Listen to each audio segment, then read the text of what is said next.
오늘은 이호민의 서호가라고 하는 가사 작품에 대해서 살펴보도록 하겠습니다. 이 가사이다 보니까 조금 길어요.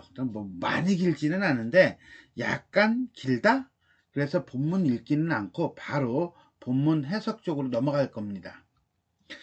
작가는 1599년 선조 32년 선조 32년이면은 임진왜란이 끝나고 난 다음이 되겠죠. 동지 중추 부사가 돼요. 동지니까 이게 동지달 음력 12월. 자, 임진왜란 때 군대를 내어 도와준 명나라에 고마움을 올리는 사은사로 갑니다. 그리고 5월에 사은사 임무를 마치고 귀국하여 서호, 지금 당연히 발전소가 있는 우리 서강이라고 하죠. 서강대학교 있는 서강. 그 서강에서 조금 더 내려갔다라고 보시면 돼요. 자, 서호의 강 언덕에 있는 자택에 귀가하게 됩니다. 이 작품은 그때 느낀 정회를 111구, 길지도 않고 짧지도 않고 내가 볼 땐 좀 적당하다 라고 보시면 되는데, 길이의 가사로 난후습유라고 하는 책에 수록되어 있습니다.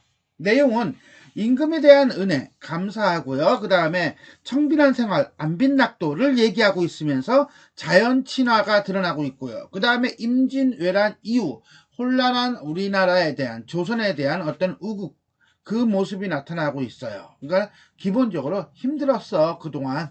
그러니까 나 좀 쉴래? 뭐 이게 기본 내용이라고 보시면 되겠습니다. 자, 기해년 윤사월 용만에 봉사하여 5월에 돌아와 복명을 하오리다. 처음 부분이에요. 글의 스타트 부분이라고 보시면 되겠고요. 기해년이라고 하는 것은요, 1599년, 아까 얘기했던 선조 32년이고요. 윤사월에 용만에 봉사하여, 용만이라고 하는 건 용만관입니다. 조선시대 중국 사신을 접대하던 곳인데, 그냥 중국의 사신으로 가서 봉사하여, 일을 하여, 5월에 돌아왔어요. 5월에 돌아와서 다녀온 일을 보고해야죠. 그래서 보고합니다. 이렇게 되는 겁니다.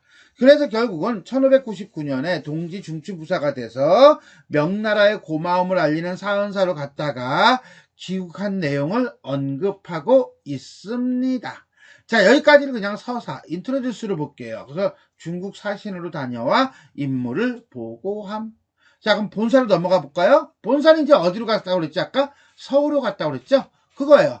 금곡에서 배를 타고 서울로 들어오니. 자, 금곡이라고 하는 건요, 황해도예요. 황해도 백천에 있는 금곡 포구에서 배를 타고 어디로 왔어? 서울로 들어왔어요. 지금 서강이에요.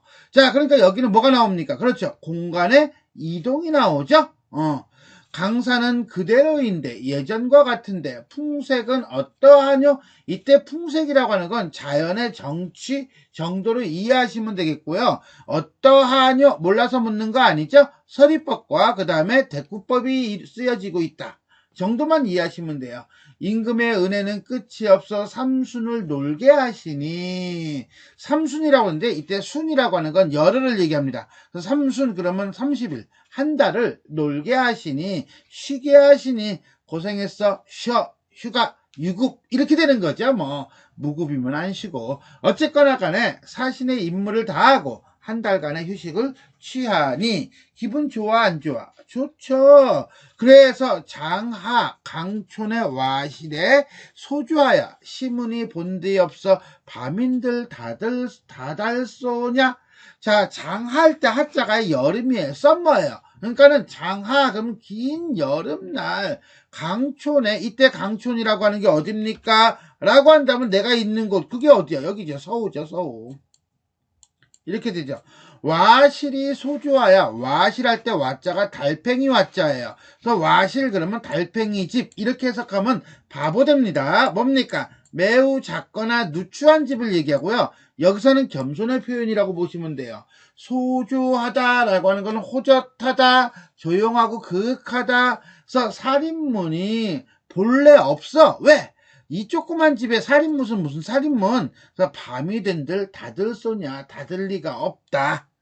다들 문도 없어. 이거죠. 대문도 없는 집이야. 이거예요. 자, 그러고 보니까 얘는 지금 금곡에서 어디로? 서울로 와서, 서울에서 어디? 강촌에 있는 와실까지 온 공간의 이동이 나타나고 있고요. 그죠? 그 다음에 또 뭡니까? 그러니까 뭐예요? 한 달 전 와가지고 30일이 지났죠? 30일이 지나서 이제 뭐가 됐어요? 여름이 됐네요. 그러니까는 아까 얘기했던 게 이제는 동지라고 그랬어요. 그죠? 12월 동지달에 중국을 해서 돌아와가지고, 자, 그 다음에 이제 중국에 갔다가 돌아와서 한 달이 됐으니까 계절의 변화, 내지는 시간의 이동이 흐름이 나타나고 있다. 그러면 공간의 이동과 시간의 흐름이 동시에 나타나고 있다. 뭐, 이렇게 이해하셔도 되겠습니다. 발이하 성기니 물복이 더욱 좋다. 이때 발이라고 하는 건 문발. 그러니까 문에다가 이렇게 걸어놓은 발이죠. 안과 밖을 나누게 하고, 그 다음에 약간 이제 뭐 문을 닫기는 좀 애매할 때, 그때 이제 커튼 비슷하게 놓는 건데, 이게 성기대요. 성기다는 건 듬성듬성해. 듬성듬성하다는 것은 이게 구멍이 뻥뻥 뚫려 있는 거야. 그러니까 밖에 있는 물, 서우 주변에 있는 물을 보기가 매우 좋구나 라고 하는 거죠. 분명히 발이 성기다라고 하는 건요, 이 누추한 집이기 때문에 생긴 걸 거야. 근데 그것을 주변 경관 보기 참 좋아 라고 하는 거 보니까 이 작가가 가지고 있는 기본적인 마인드, 어떤 마인드입니까? 상당히 낙천적이고 낙관적인 마인드를 가지고 있는 사람이다 라고 볼 수 있습니다. 더더군다나 다락에 올라가서 누웠어요. 다락에 올라가 누우니까는 천장이 뻥뻥 뚫려 있는 거야. 초가집이야. 와실이거든. 그러니 크나큰 천지를 벽의 위로 다 볼 수 있구나. 결국 다락에 누워서 베개를 베고 하늘을 본다는 뜻이죠. 이것도 역시 마찬가지로 현실에 대한 낙관적인 태도가 나타나면서 작가의 소박한 삶의 태도가 동시에 보여지고 있다. 이렇게 보시면 돼요. 처마가 하려르니, 처마라는 건 처마예요. 지붕 밑에 있는 거죠. 지붕. 하는 무척 매우 부사입니다. 려르니 짧으니 석양이 들거니와 저녁 햇살이 쫙 비치고 들어와. 거기다가 빗발도 싹 안으로 들이쳐. 그럼 이거 좋은 거야 나쁜 거야? 나쁜 거요? 아니에요. 앞에 좋다라고 했고요. 그 다음에 천지가 다 보이니까 좋아요. 그러니까 이 석양이 들어오고 그 다음에 빗발이 들이치는 거, 이것도 화자는 좋게 느끼고 있는 겁니다. 그래야 낙관적이고 소박한 삶의 태도가 자연스럽게 드러나죠. 이걸 부정적인 거, 가난한 현실에 대한 우울함, 꿀꿀함 이렇게 해석하면 안 됩니다. 결국은 여기까지는 서우에서의 소박하고 여유로운 생활을 노래하고 있습니다. 님을 그리워하며 젖은 솜에 징징 짰나봐. 울었어요. 그죠? 님에 대한 그리움이고요. 이거는 결국 내가 옆에 있어야 되는데 아쉽구나 이거죠. 님에 대한 걱정이에요. 님을 그리워하며 젖은 솜에 햇볕이 아니면 누가 말리며, 이런 거는 체크해놓고 써줄걸. 햇볕이 아니면 누가 말리며, 자, 그러니까는 말려줄 사람이 없다는 거죠. 우국하여 탄 가슴, 애간장이 다 탔어. 우국이라는 건 나라를 걱정하는 거야. 그러니까 나라를 걱정하는 마음 뭐가 되겠습니까? 우국지정은 비가 아니면 어찌 살리는 살리겠는가가 아니라 지금 이 가슴이 불에 타고 있잖아. 타고 있으니까 어찌 끄겠는가, 이렇게 해석을 해야 돼요. 자, 결국은 이건 대구법과 대주법, 서리법을 통해서 보여주고 있는 건 뭡니까? 그렇죠. 우국지정, 나라를 걱정하는 마음, 이렇게 보시면 되겠네요. 동서로 분주하여, 동서로 분주하는 걸 우리가 네 글자를 뭐라고 합니까? 그렇죠. 동분서주라고 얘기하죠. 밤낮을 모르더니, 이렇게 되는 거예요. 그러니까 여기까지 임진왜란 당시 우국지정의 마음으로 동분서주하던 모습을 떠올리고 있는 거예요. 회상하는 거예요. 왜? 오늘은 어떤 날인가, 이거죠. 이 몸이 정말 편안하구나. 그래요. 현재 화자의 심정은 편안함이에요. 이런 점에서 본다면 여기서부터 여기까지가 과거의 모습이고 여기서부터 여기까지가 현재의 모습이면서 둘을 지금 뭐하고 있는 겁니까? 그렇죠. 대비하고 있는 것이다. 뭐라고 쓰면 돼? 과거와 현재의 대비 정도를 보시면 되겠네요. 그래서 그런가 보리밥을 못 이겨. 아해야 걱정 마라. 못 이겨? 보리밥을 못 이겼다는 게 무슨 뜻인지 잘 모르겠고, 어쨌거나 간에 아침밥을 늦게 올린다, 이런 뜻일 것 같아요. 느낌적인 느낌이 그래요. 그래서 야 걱정하지 마, 나 안 먹어도 배불러, 이런 겁니다. 자, 임진왜란 당시와 지금의 생활을 대비하면서 현재의 삶에 대한 여유로움을 노래하고 있다, 이렇게 이해하면 되겠어요. 다른 밤에 꿈자리가 어지러워. 그렇기는 하지만 님에 대한 걱정이 아주 없는 것은 아니야. 짧다라는 거죠. 짧은 밤에 꿈자리가 어지럽대요. 그러니까 얘는 지금 자다가 뭐 꾼 거야? 꿈을 꾼 거야. 꿈을 꿨는데 꿈이 좀 안 좋아. 그래서 복례산 제일봉에 가신 님을 만났어요. 여다라고 하는 건요, 있다, 계시다, 지나다, 흐르다, 이런 뜻이에요. 그래서 여기서 가신 님을 만나서 이렇게 되거나, 또는 복례산 제일봉에 계신 님을 만난 거야. 어디서? 꿈에서. 그래서 반가워. 서방님, 내지는 님이시여 반갑습니다 라고 말을 하려고 하는데 할 말이 없네. 왜? 너무 베리맨이 마치하게 반가워서. 그래서 님과 함께 있는 그 감정을 느끼려고 했는데 뭐만 나와? 한숨만 나오네. 띠어는 지어요. 왜? 너무 반가워서 어찌할 바를 모르겠구나, 이런 뜻이에요.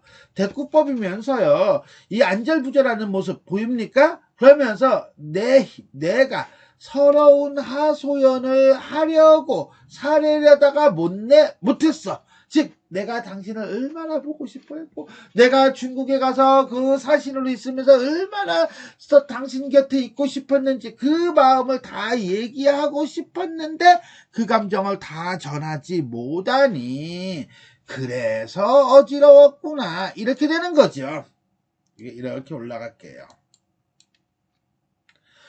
풍우성에 잠을 깨어 일어나 앉아 한숨을 지는구나. 풍우성이니까요, 바람풍자에다 비우자에다가 소리성자예요. 그러니까 비바람 소리에 잠이 깬 거야. 그래서 일어나 앉아 한숨을 쉬네요. 왜 한숨을 쉬어? 그렇지, 님에게 하고 싶은 말을 다 하지 못하고 깬 거죠. 그것에 대한 아쉬움이요. 끼우 꼬댁꼬댁 촌개, 마을의 닭이 벌써 우니 할 일이 전혀 없네. 일어나기는 일어났는데 뭘 해야 될지 모르겠어. 할 일이 없어. 그렇지, 나가서 농사를 지을 것도 아니고 아침 일찍 출근을 할 것도 아니고, 그죠? 이제는 벼슬 일단 내려놓고 한 달간 여유롭잖아. 그러니까 지금 방에서 빈둥빈둥 뒹굴뒹굴 하는 거야. 너무너무 베리마치하게 여유로운 거야. 나도 이렇게 살고 싶어. 이게 뭐 하는 짓이야 지금. 수업은 수업대로 하고 늦게 와가지고 밥 먹고 그 다음에 자고 일어나서 이렇게 오전에 시간 있을 때는 또 뭐해, 이렇게 녹음하고. 너무 바빠. 나는 전생이 머슴이었나 봐. 어쨌거나 간에 이 사람은 지금 이렇게 여유로운 거예요. 휴가를 받았잖아. 그러니 뭐해, 일어나서 나가봐야 뭐 할 일도 없으니까 다시 자는 거야. 이불을 축혀 다시 덮고 잤는데 어떤 잠이야? 위태로운 꿈이 새로 들어와. 꿈자리가 영 안 좋은가? 위태로운 꿈, 두려운 잠을 새로 드니 동산이 일출토록 아침이 밝도록 호접이 됐대. 나비가 되었구나, 이런 뜻이에요. 호접이라고 하는 건 나비거든요. 그러니까 나비가 돼서 꿈속에서 누굴 만난 거야? 님을 만나는구나, 이런 뜻이겠죠. 그러니까 꿈속의 것이 진짜인가, 진짜 것이 진짜인가, 마치 호접지몽 모티프를 지금 활용하고 있다라고 보시면 됩니다. 네 밥과 수이 되면 내가 이 잠을 채 자겠느냐. 네가 아이야. 아침밥을 빨리 만들면 내가 이 잠을 계속 잘 수 있겠느냐. 네가 아침밥을 천천히 했으니까 내가 푹 잘 수가 있었다. 아까 보리밥 얘기했죠? 그 얘기예요. 그래서 아침이 늦어서 잠을 오래 잘 수 있었다. 채근을 마시더니, 채근이 맛이 들어. 자, 채근이라고 하는 거는 채소 뿌리예요. 채소 뿌리가 맛이 들어와. 맛이 달어. 맛있어. 그러니 육식이 무슨 일인가 필요 없어. 고기 필요 없어. 이것만도 충분해. 만식이니까 늦을 만자예요. 아침밥이 늦었는데 당연히 고기 맛이지. 왜? 아침밥이 늦으니까 아잠을 먹는 거야. 아잠을 먹으니까 배가 고파 안 고파? 고파. 그러니 밥맛이 좋지. 인간이 이 재미를 늦게 알았구나. 이때 인간이라는 건 작가 자신이에요.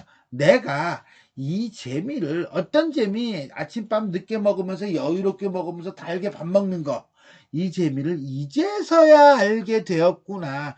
그동안은 너무 바삐 살았어. 임진왜란이라고 동분서주하고 뛰어다니고, 전쟁 끝나고 난 다음에 백성들 관리하다가 명나라 가서 사신으로 가서 생고생하면서 쓱 난리치고, 그리고 돌아오니까 이제서야 조금 여유를 찾았네. 와우, 아침밥이 이렇게 맛있었던 거야? 내가 도대체 뭘 먹고 살았지? 여태까지 맨날 패스트푸드점 가서 햄버거 하나 먹고서나 그냥 막 발 동동동거리고 뛰어다녔는데, 진작에 이러고 살았어야 하는 건데. 너무 한가로워. 이거예요. 그래서 위몽을 꾸고 일어남이라고 써놓기는 했지만은 아침이 되었을 때의 여유로움을 얘기해주고 있다라고 보시면 돼요. 그러면 저녁이 되고요. 그 다음에 꿈을 꾸고요. 아침에 일어나고요. 다시 자고요. 또 일어나고요. 아침밥 먹고요. 뭐예요? 그렇죠. 시간의 흐름이죠. 문장이 명에 매여 머리도 일색었다. 세로도 머으로되 평생의 성벽이라. 이게 무슨 소리냐면, 문장이라는 것은 글짓기 내지는 글이에요. 글의 명에 매였다는 것은 내가 글이라고 하는 것에 운명에 매였어. 글짓기가 운명이야. 나는 평생 선비야. 오케이? 평생 선비여가지고 뭐 책을 손에서 띈 적도 없고 맨날 책 읽고 글 쓰고 시 쓰고 책 읽고 글 쓰고 시 쓰고 그러면서 머리가 새었어. 그러니까 이 머리가 새었다라고 하는 것은 근심 걱정이 많다 이렇게 해석하지 말고 일생을 보내다라고 하는 어떤 늙음의 의미다라고 보면 돼요. 그러다 보니까 세로도 머으로돼. 세로라고 하는 건 좁은 길이에요. 골목길. 좁은 길 골목길인데 이건 좁은 길 골목길로 해석하지 마시고요. 우리가 세상살이가 머흐로돼. 기본형은 머흐다예요. 머흐다는 험하다. 세상살이가 험하여도 평생의 버릇이었다. 무엇이 버릇인데? 평생의 이 본성이자 버릇인 것이 바로 뭐야? 책이죠, 책. 글. 글을 읽고 글을 쓰고 시를 짓고 하는 것이 평생의 내 버릇이더라. 나는 아무리 여유로워도 아무리 바빠도 손에서 책을 놓은 적이 없어. 그래서 오히려 책을 쥐고 광상 아침에, 자, 아침이라고 했는데 이게 기와 와자예요. 그러니까 내가 볼 때는 광상 아침이 아니라 광상 와침. 발음 안 되네. 광상 와침이라고 보는 게 맞는 것 같은데, 이게 상자는 이게 책상, 밥상 할 때 상자예요. 광은 광활하다, 넓다예요. 와자는 기와고요. 그러면 침은 베개라고 한다면 넓은 상과 기와 베개로 아침을 삼고, 그러니까 딱 방에 엎드려서 내지는 책상에 앉아서 뭐 상관없습니다. 고금 흥망을 누워서 살피다가, 그러니까 엎드린 게 맞네.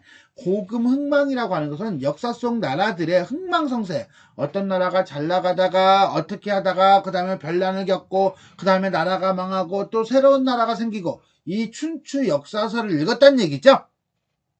읽다 보니까는 어떻습니까? 뭐 기분 좋을 때도 있고 슬플 때도 있고 이렇겠죠, 그죠? 근데 일어나서 아침 먹고 그 다음에 책 읽으면 공부가 잘 되나? 뭐 공부가 아니어도 책이 읽히나? 웬만하면 잘 안 읽힐걸. 차라리 유튜브를 보고 말지.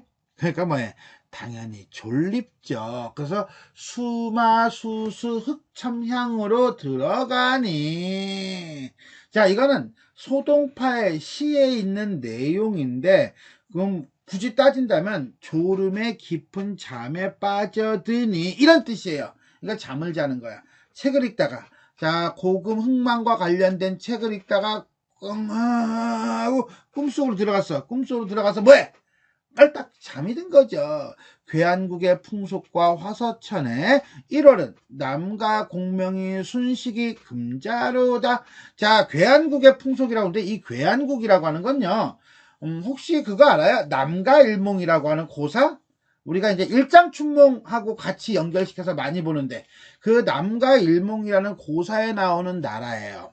그러니까 이건 일장, 춘몽, 남가, 일몽, 꿈 들어갔잖아. 꿈 들어갔으니까 몽자로 이제는 들어가는 거야. 활용하고 있고요. 그 다음 화서천이라고 했는데, 이건 중국 사망 5제 가운데 한 사람인 황제가 낮잠을 자다가 놀러간 나라가 화서예요. 그 화서의 해와 달은 남과 공명이 순식간에, 짧은 순간에 뭐다? 금자가 되었다. 금자는요, 금인과 자수, 존귀한 사람을 얘기하는 거라고 한다면, 자, 이 남과 일몽도 결국 꿈에 대한 얘기고요. 그 다음에 화서도 역시 마찬가지로 꿈에 대한 얘기고요. 남과 공명이라고 했으니까 뭐야, 일장춘몽이 되겠죠. 순식간에 부유한 사람, 존귀한 사람이 되었구나. 전부 다 뭐하고 관련이 있습니까? 그렇죠. 꿈과 관련이 있는 내용들이죠. 자, 꿈을 꾸어서 이러한 꿈을 꾸었구나. 이렇게 되는 거예요. 강풍이 건듯 불어 이 잠을 깨우니. 자, 강풍이라고 하는 것은 결국 이 강풍 때문에 꿈에서 깬 거죠. 그래서 꿈에서 깨어나는 계기라고 보면 돼요. 건듯 분다는 건 잠깐 불어 이 잠을 깨우니. 아까 지낸 일은 진실로 꿈이로다. 아까 지낸 일이 어떤 일인데? 그렇지, 꿈속에서 겪은 일. 남과 일몽하고 황제고사. 진실로 꿈이로다 할 때 이 꿈은 내가 꾸는 꿈이 아니라 이건 허망하다. 뭐 인생 무상을 느낀다. 뭐 이런 뜻이라고 보시면 돼요. 영역을 다 지내고 일신이 무양커니. 이때 말하는 영역을 뭘로 볼 거냐라고 하면 좀 애매하기는 한데, 이거는 조금 전에 꿈속에서 본 거, 꿈속에서 본 어떤 관리가 되고 존귀한 사람이 된 거, 그걸 우리가 영역이라고 볼 수도 있고요. 그동안 작가가 살아온 삶, 뭐 임진왜란에서 전쟁으로 나서고 그 다음에 임금의 어떤 인정을 받아가지고 중국의 사신으로 갔다 오고 했던 여러 가지 삶들, 어떤 세상살이의 영화 욕됨과 그 다음에 꿈속에서의 경험, 뭐 이런 것들을 다 지내고 일신이 무양하니. 무양하다라고 하는 건요, 몸에 병이나 탈이 없으니 이런 뜻이에요. 그러니까는 뭐야, 과거 이런 것들은 다 꿈이야. 지금 나는 어때? 몸에 병이나 탈이 없어. 그만 건강하고 잘 지내. 그것이야말로 모래 위에 있는 구추와, 구추라고 하는 건 오리들이에요. 오리들과 죽근 치자. 죽근은 대나무의 뿌리, 치자니까 새끼. 그러니까 한마디로 막 오른 죽순들이 더욱 어여쁘다. 자, 과거의 이 영역들 다 꿈이야.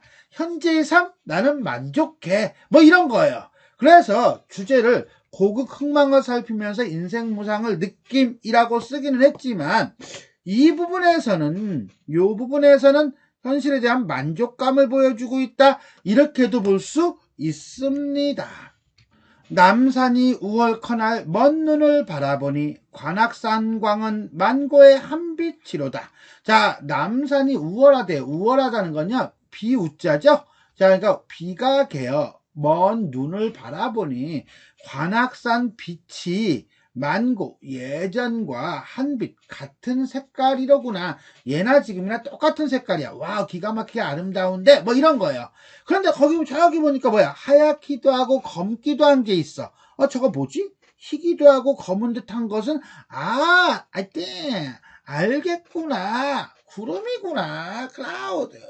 저 구름이 지나고 나면 저 산을 고태어볼까 다시 볼까 하노라.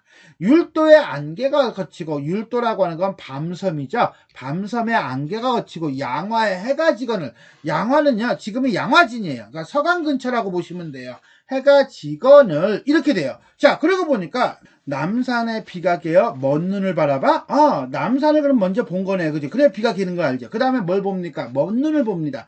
먼 눈을 보고 난 다음에 어딜 봅니까? 그렇죠, 관악산의 빛을 봅니다. 그리고 난 다음에 뭘 보죠? 구름을 보고 난 다음에는 산을 보고 난 다음에는 율도를 보고 난 다음에 어딜 봅니까?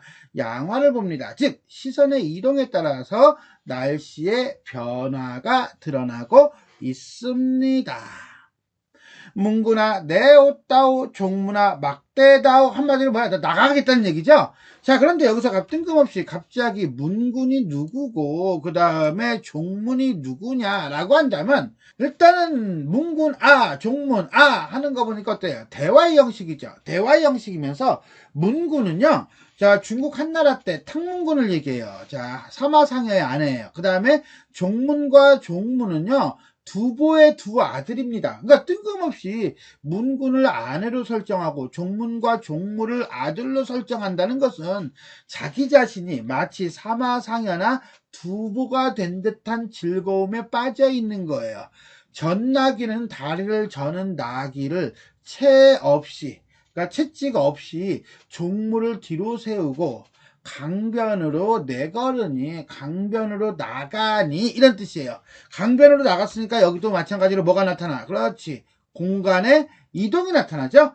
해질 무렵의 파도가 매우 좋구나 해서 해가 질 무렵이라는 시간적 배경이 나오고 있고요. 어쨌거나 간에 자연을 즐기는 사대부의 여유가 나옵니다. 차란뼈 아동아, 어동아, 아동이 아니라 어동이니까 물고기를 잡는 아이 내지는 어부의 자식 등 기타 등등이죠. 차란이라고 하는 건 차라리 뭐 이렇게 해석하나 그랬더니 소라를 부는 뭐 이렇게 해석하는 사람도 있더라고요. 알고만 있읍시다. 주호라고 하는 건 술병이에요. 술병은 무슨 일인가? 조그만 배를 혼자 타고 만경을 저가니 저 강 안으로 넓은 강으로 나아가니 뭐 이렇게 이해하면 되겠어요. 구이봉은 어둠에고 소상강이 여기로다. 설마 구이봉하고 소상강이 우리나라에 있지는 않겠죠. 이거는 중국 고사를 인용하는 건데 어떤 고사냐 그러면 여기 있네. 이비고사야. 이비는 어디 갔는가? 중동을 배잡는 듯 하는, 배움난 듯 하는구나. 이때 중동이라고 하는 건요. 이비를 통해서 우리가 고사를 확인해 보면요. 순임금을 상징하는 말이라고 보시면 됩니다. 그래서 순임금을 보는 듯 하는구나 해가지고 순임금과 이비의 고사를 인용하고 있고요. 남은 오연금을 눈 위에 높이 들어서 남은 오연금이라는 건 5개의 줄로 된 가야금, 검은 건데 이걸 눈 위에다가 높이 들었다는 것은 자기 허리를 굽히고 머리를 낮추고 그 다음에 금을 올리고 이래야겠죠. 그죠? 그러니까 이거는 어떤 공손의 표현 정도로 이해하시면 돼요. 해운곡이라고 하는 건 노래 제목이에요. 아르오니, 알리오니, 소리가 옛소리와 같구나. 한마디로 순임금이 오연금을 연주하며 태평성대를 노래했다는 그 고사를 인용하면서 자신이 살고 있는 지금의 세계가 뭐라고 본 거예요? 태평성대라고 본 거예요. 그래서 마음이 태평스럽구나 라고 얘기하는 겁니다. 결국 비가 그쳐서 밖으로 나와서 태평스러움을 느끼는 화자의 모습이 되겠습니다. 이제 마무리 지어볼까요? 강풍이 쾌히 불어 바람이 강바다에 있는 강바람이 시원하게 불어오고 격양가 소리에, 격양가는 양반이 부르는 노래는 아니고요. 농민들이 부르는 노래예요. 농민들이 풍년이 들었을 때 부는 노래라고 합니다. 만물이 다 편하며 상서로운 별도 돋으며 상서로운 구름도 넓게 놓을 때 이 몸이 서호에 물러나 있어도 소매를 길게 하여, 소매를 길게 한다는 건 춤을 추는 거죠. 조수동무하오리다. 새와 짐승과 함께 춤을 추리로다. 왜? 기분이 좋아서 해가지고서는 서호에서의 삶에 대한 만족감을 보여주고 있습니다. 자, 이렇게 해서 우리는 이호민의 서호가 한행 한 구절 한 구절 살펴보았습니다. 자, 전체 한번 정리해 보도록 하겠습니다. 자, 가사고요. 회고적, 우국적, 그 다음에 유교적이고요. 임금에 대한 은혜의 감사, 그 다음에 자연안정을 다루고 있다. 시간의 흐름과 공간의 이동에 따라서 시상을 전개하고 있다라고 했는데 전체적으로는요. 서호까지 올 때까지의 모습은 공간의 이동이 나오고 그 다음에 서호라고 하는 공간 안에서의 삶이죠. 그리고 또 이제는 시간의 경과가 쭉 나타나고 있다라고 보시면 돼요. 기의 윤사월 5월에 돌아와 복명을 합니다. 그러니까 기의 윤사월에 떠나서 5월에 돌아왔죠. 그 다음에 욕망에 봉사했다는 걸로 보아서 중국 사신으로 다녀왔다는 것을 알 수가 있습니다.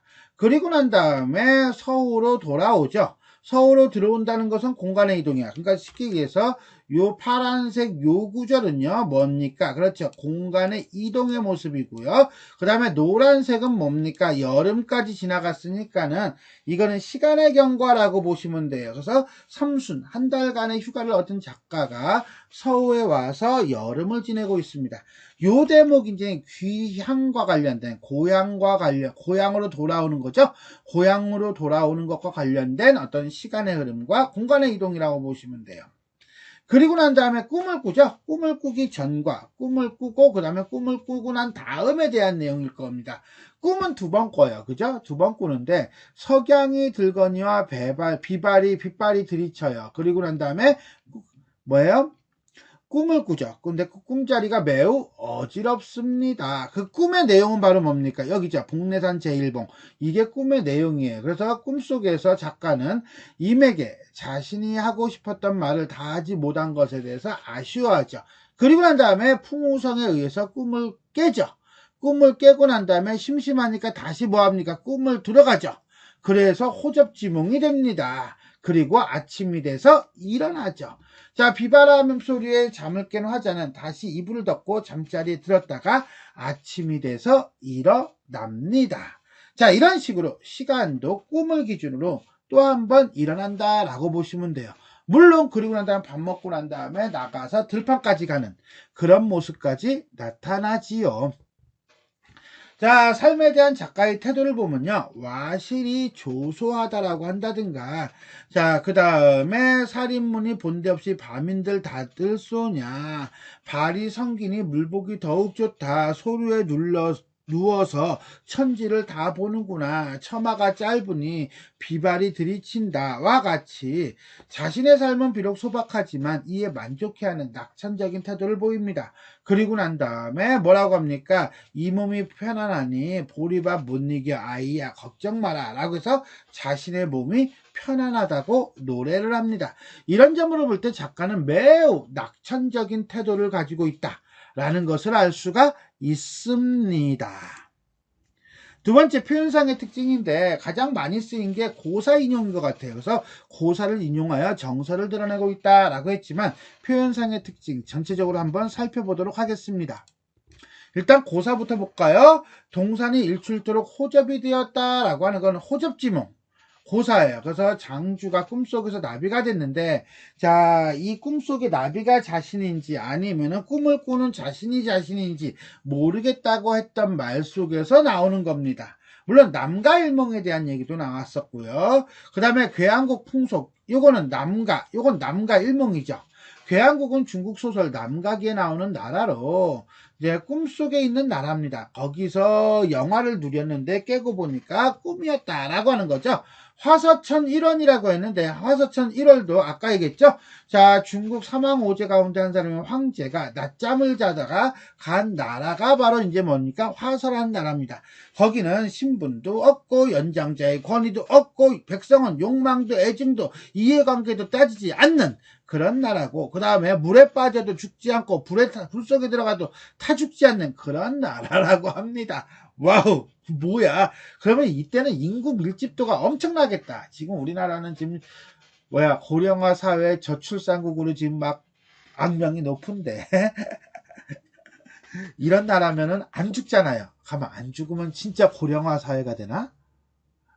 하여튼 간에 좋은 나라인지 안 좋은 나라인지 지금의 관점에서는 잘 모르겠지만 그 당시의 관점에서는 매우 좋은 나라라고 인식을 했던 것 같아요. 다음에 이비는 어디 가나 중동도 배움난 듯. 자, 구이산과 그 다음에 소산강이 나와요. 구이산은 순임금의 종묘를 얘기하고요. 소산강은요, 소수와 상수, 즉 이비와 관련된 강이라고 보시면 됩니다. 중동은 눈동자가 겹친 것인데 순임금의 눈동자가 그랬다고 합니다. 그래서 이비가 중동을 배우는 듯하다라고 하는 것은 왕비가 이 순임금을 보는 듯하다라는 뜻이고, 이건 해피하게 잘 살았다는 것이 아니라 따라 죽었다라는 어떤 지조와 정절을 나타내는 고사예요. 그 다음에 남은 오연금이라고 하는 게 있는데 이것도 역시 순임금과 관련된 고사이다 라고 하고, 이건 순임금 때의 어떤 태평성대를 의미한다 라고 보시면 돼요. 고사가 많아가지고 툭툭툭툭 쳐가지고 짧게 넘어가고 있습니다. 뭐 좀 깊게 알고 싶으신 분들은 여기 있는 설명을 보면 되겠고요. 다음에 명령법을 사용하고 있다는 것은 아예야 걱정 마라 라고 해가지고서 나는 지금 천천히 밥을 먹으니까 보리밥도 괜찮아 뭐 이런 자신의 심리를 전하고 있고요. 대비라고 하는 건요, 자, 임진왜란 때 과거의 어떤 모습, 동분서주하던 모습을 회상하면서 현재의 이 몸이 매우 편안하다는 것을 얘기해주고 있는 어떤 현실에 대한 만족감을 드러내주고 있다라고 보시면 되겠습니다. 다음에 시선의 이동이에요. 시선의 이동인데 남산에서 먼 눈, 관악산, 구름, 산, 율도, 양화진으로 이렇게 시선을 옮기면서 날씨의 변화를 노래하고 있다라고 보시면 되겠습니다.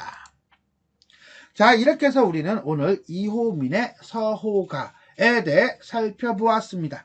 자, 지금까지 내용이 도움이 되셨다면 좋아요와 구독 버튼 눌러주시고요. 알림 설정 부탁드리겠습니다. 수고하셨습니다.